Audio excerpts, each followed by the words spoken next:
के लिए क्यों कह दिया? भक्ति का सबसे इकाई है परिवार। परिवार में माँ बाप की सेवा करनी सीख जाओ। मैं कहता हूं कहीं भी मंदिर, मस्जिद, गुरुद्वारे में जाने की आवश्यकता नहीं रहती। ये इतने प्रपंच करते हैं लोग, कहीं पैदल चल के जाते हैं, कहीं पहाड़ों में दुख उठाते हैं, कहीं ठोकर खाते हैं, रास्ते में ही कहीं पहाड़ टूट गया तो पूरे के पूरे परिवार उसके नीचे दब जाते हैं। कभी बरसात आती है तो उसमें नालों में बह जाते हैं, कभी दुर्घटना हो जाती है तो गाड़ियों में बह जाते हैं। तो उनका हाल क्या होता है? उस देवता को पहाड़ के ऊपर चढ़े पूजने के लिए गए, लाखों में कष्ट उठा के तुम गए, किराया भाड़ा इतना लगा के गए, दुख सुख पाया, और फिर भी क्या कमाया कि सबको खो के बैठ गए। क्या हाथ पल्ले आया? अरे सच्ची पूजा अगर करना चाहते तो सच्चे देवता तुम्हारे घर में बैठे। इंसान पर अगर कोई थोड़ा बहुत भी एहसान कर देता है, उस एहसान को भुला नहीं देते हैं। अगर कोई किसी के एहसान को भुला देता है तो वो एहसान फरोमोश है। और मैं तो जोर दे के 3 चीजों को मुख्य रूप से कहा करता हूं कि जिस माँ का दूध पी के वो बच्चा उस माँ बाप की सेवा नहीं करता, वो माँ के दूध को लजाता है, कभी सुखी नहीं रह सकता। लिख लो ये बात, गारंटी करता हूं। जो माँ बाप की बेइज्जती करता है वो कभी सुखी नहीं रहेगा जिंदगी में। श्रवण कुमार जैसे यहां हुए, उन्होंने परवाह नहीं की, जिंदगी की परवाह नहीं की। एक पलड़ी में मां को बिठाता है, दूसरे को पिता में बिठाता है, तीर्थों पे घूमता फिरता है। उसकी भक्ति क्या करेगी? उसने कोई मंत्र नहीं जपा, किसी महात्मा फकीर के पास नहीं गया, वो किसी ग्रंथ का उसने अध्ययन नहीं किया, कोई योग, कोई क्रिया, कोई उसने ऐसी किसी देवी देवता की पूजा नहीं की। सब कुछ उसने माँ बाप को मांगा और उसे माँ बाप की सेवा में उसी उन्हीं का मंत्र बना दिया, पितृदेव मातृदेव। मातृ ही देवता है, पितृ ही देवता है। हम उस देश के वासी हैं जिस देश में ऐसी ऐसी महान विभूति हुई और जो ऐसी ऐसी छाप छोड़ के गए। अगर उनसे, उनके जीवन से हम शिक्षा लें तो हमारा जीवन बदल जाता है। लेकिन बुराइयों में पड़ के, बुरी संगति में पड़ के, दुष्ट लोगों के बीच बैठ के, गलत आदत डाल के हम अपने आप को भी बर्बाद करते हैं, परिवार का नाम भी बदनाम करते हैं, माँ बाप को भी कष्ट देते हैं और दूसरे लोगों की नजर से भी गिरते हैं। जो इंसान किसी की नजर से गिर जाता है, क्या रह जाता है उसके पास? भक्ति का स्वरूप बताता हूं मैं। कभी कोई ये सोचता हो कि किसी जगह में बैठ के कोई बाणा भेष बदल के, कोई गले में माला डाल के, कोई तिलक चढ़ा के, कोई लंबी चौड़ी बात सीख के, कोई भाषणबाजी करके कोई भगत नहीं बन जाता। भक्ति करने का तरीका है कि इंसान अपने आप को ऐसा बनाए कि जो हम प्राकृतिक रूप से, जो कुदरती रूप से परमात्मा की जैसी हालात है, उसको पाने के लिए उस जैसा बनने का प्रयास करें। उसके लिए यह कहीं बाहर जाने की जरूरत नहीं है।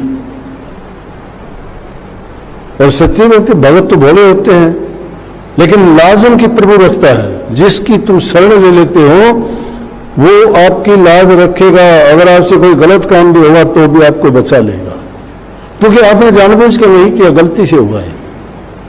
आपने किसी चीज के बस होके नहीं किया, ना मन के बस होके, ना इंद्रिय के बस होके, ना लालच के बस होके कोई काम नहीं किया, कोई स्वाद के बस होके नहीं किया। इसलिए आपका प्रभु या आपका सतगुरु कुछ नहीं बिगड़ने देगा। जैसे तुलसी साहब की बात है कि तुलसी साहब के समय में एक स्त्री थी, वो विधवा हो गई, पति गुजर गया। वो जमाने थे जिस स्त्री का पति गुजर जाता था वो सती होती थी, और सती होने के नियम ये थे कि वो पूरा हार श्रृंगार करके, जैसे दुल्हन बनती है उस तरह से पूरे श्रृंगार करके, और जैसे पति के घर जाती है सभी उसी प्रकार सब काम करके तैयार होती है। उसको मुर्दा पति को लेके जाते हैं लोग, चिता में रखते हैं, उसके साथ वो जिंदा जलती है। उसको सती कहते हैं। सती होने की शक्ति पतिव्रता स्त्री में होती है। पतिव्रता स्त्री कौन होती है? जो पति के धर्म को निभाए। पति धर्म को निभाने का मतलब होता है दूसरे इंसान को वो भाई के रूप में, पिता के रूप में या पुत्र के रूप में देखती है। पति तो सिर्फ एक ही है, इसीलिए शास्त्रों में कही कि ये भी कह दिया पति परमेश्वर है। पति परमेश्वर है, हो सकता है।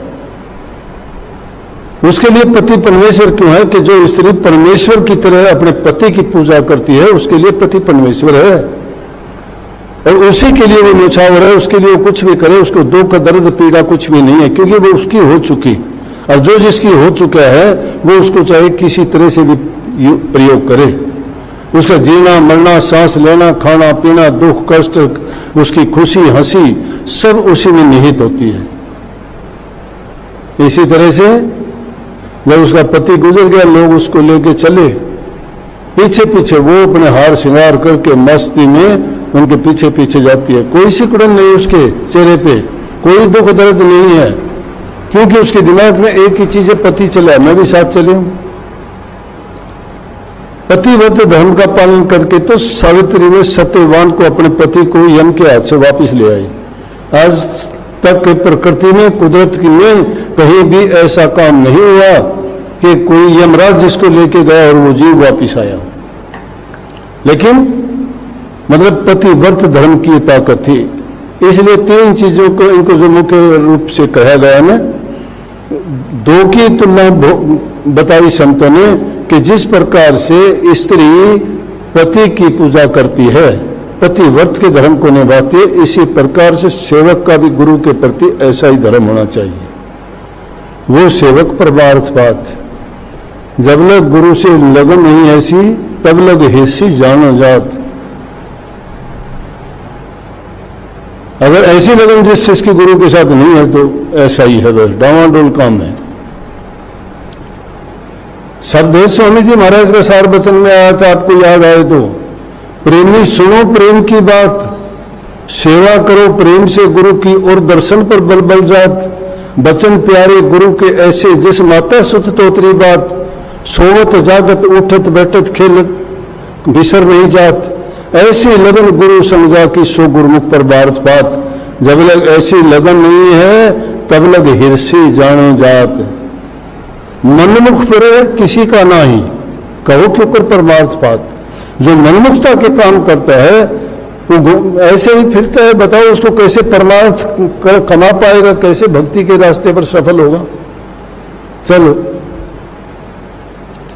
पीछे पीछे चलती है, आगे लोग लेके जा रहे थे, सामने से तुलसी साहब आ गए। तुलसी साहब आगे, तुलसी साहब को देख के उसके मन में आई कि महापुरुषों के दर्शन हो गए, देखो कितना अच्छा काम है, क्या संयोग मिला है, मैं पति के साथ सती होने चली और महापुरुषों के दर्शन हो गए। ऐसे लोगों को लाभ मिलता है, ये होता है संतों के दर्शन का फायदा। इसीलिए कही है कि दर्शन प्रसन्न मुख मंजन पाना, कटे पाप का वेद पुराना। कि संतों के दर्शन से आई टले बला, जो दुख सूड़ी में कांटे में टल जा।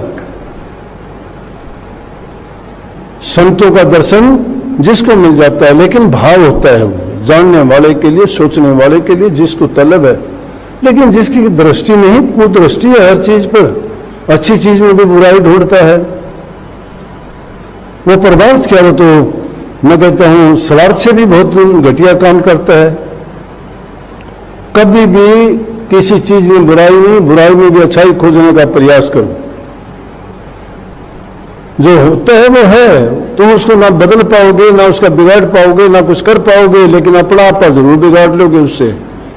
तो अपना आपा बिगाड़ने के लिए ऐसी सोच क्यों रखते हो? ऐसा काम करो ना जिससे तुम्हारा आपा भी सुधर जाए। बस जा रही है, तुलसी साहब के दर्शन हुए, एकदम ख्याल आया कि चलो मैं इनसे आशीर्वाद और ले लेती हूं, दो काम हो गए, कितना अच्छा अवसर मिला है, मेरा तो सफल हो गया सब कुछ। और जाके तुलसी साहब के चरणों में माथा टेक दिया। तुलसी आवत देख के और सती नवायो शीश। तुलसी साहब को देख के सती ने शीश नवाया।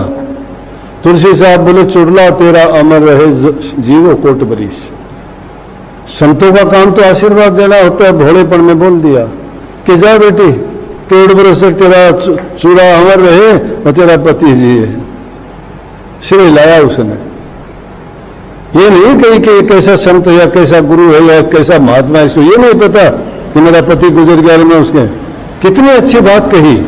भले इंसान भलाई सोचते हैं, अच्छी बात निकालते हैं। कहने लगी तुलसी तो भोरे भये, तुलसी तो भोरे भये भोरी कह गए बात।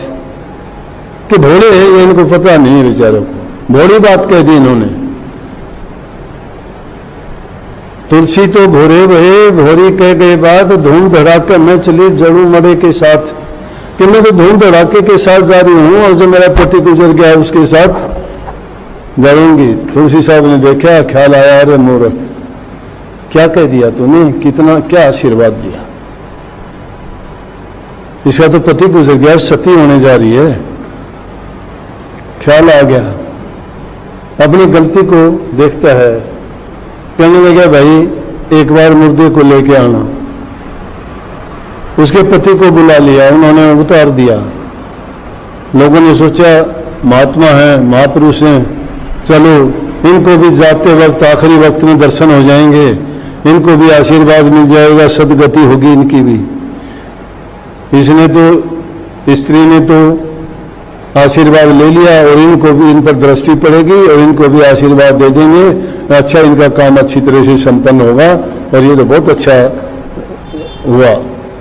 तो ये बात देख के उनको मंगा के तुलसी साहब अर्ज करते हैं परमात्मा से। ये होती है बेनती, ऐसी होती है प्रार्थना जो दिल की गहराइयों से निकलती है। ऐसी आवाज जब तुम निकालते हो तो प्रभु के कान में जाके पड़ती है। तुम तो धोखे के काम करते हो सारे। धोखे के कैसे? जरूरत हुई तो बहुत राम राम गुरु गुरु पी जो तुम्हारा है इष्ट, उसको बड़ा याद करते हो, नहीं कभी भूले से देखते भी नहीं। कोई ना कोई बुरी बात ढूंढ के बेशक बोलोगे या कोई तुम्हें कह देगा, उसके ऊपर बहुत जोर दोगे, बहुत देखोगे, बहुत सोचोगे उसके बारे में। लेकिन दिल की गहराइयों से जब निकलती है बात तो सीधे प्रभु के कान में जाती है, वो सबकी सुनते हैं, सबकी रक्षा करते हैं। भक्तों ने जब जब पुकारा है उसी समय प्रकट होके उनकी रक्षा की है और हर प्रकार से उनको बचाया है, लाज रखी है। जिसने जिस हाल में याद किया उसी हाल में उनके पास पहुंचे। तुलसी साहब ने भी, तुलसी साहब प्रभु के भगत थे, रामचंद्र जी के, उनका इष्ट था। तो मंगा के कहने लगे तुलसी मड़ो मंगाए के, मड़ो कहते मरे हुए को, तुलसी मड़ो मंगाए के मस्तक में लो हाथ, सिर के ऊपर हाथ रखा और प्रभु से बेनती की कि मैं तो कुछ जाना नहीं थे, जानो रघुनाथ। रघुनाथ राम को ही कहते हैं ना, रघुकुल का नंदन, रघुकुल में पैदा हुआ दशरथ का पुत्र राम। उनसे कहते वही उनका इष्ट था, उन्हें की उन्होंने रामायण रामचरित रामायण से लेके कहने लगे हे प्रभु मैं तो कुछ जानता नहीं, मेरे से तो गलती होगी और आप जानो जो कुछ है। तो तुलसी मरो मंगाए के मस्तक में लो हाथ, में तो कुछ जाना नहीं थे, जानो रघुनाथ। हे प्रभु मैं तो दादान हूं, कुछ जानता नहीं, अब आप जानो, आपके हवाले है। मैंने तो कह दी, बात तो कहनी थी। तो क्या देखते हैं इतनी देर में मुर्दा राम राम करके खड़ा हो गया, जिंदा हो गया। किस बात से जिंदा हो गया? सच्चाई से, पूरी श्रद्धा और यकीन से, विश्वास से, संतों के आशीर्वाद के प्रताप से, स्त्री की सच्ची भक्ति से। उसकी दिल की सच्ची भक्ति थी, इसीलिए महापुरुषों के प्रति उसकी दृढ़ श्रद्धा थी, दृढ़ श्रद्धा थी। उसने उसी का आशीर्वाद लिया और उसी आशीर्वाद के फलीभूत होने के कारण तुलसी साहब के मुख से ये वचन, जब ऐसी बात होती है सारे संयोग प्रभु अपने आप उनके भिड़ा देता है। तो मालिक की ओर से ये प्रेरणा हुई, तुलसी साहब के वचन निकले। तुलसी साहब ने उनको मंगा के बुला के और उनको आशीर्वाद देते हुए कहा, वही बात प्रभु तक पहुंची।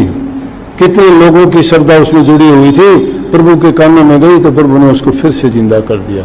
क्योंकि उनके हाथ में है, वो सब कुछ कर सकते हैं, वो सब कुछ करता, हरता भरता सब कुछ है। लेकिन इंसान इस माया के देश में और अपने लालच और स्वार्थ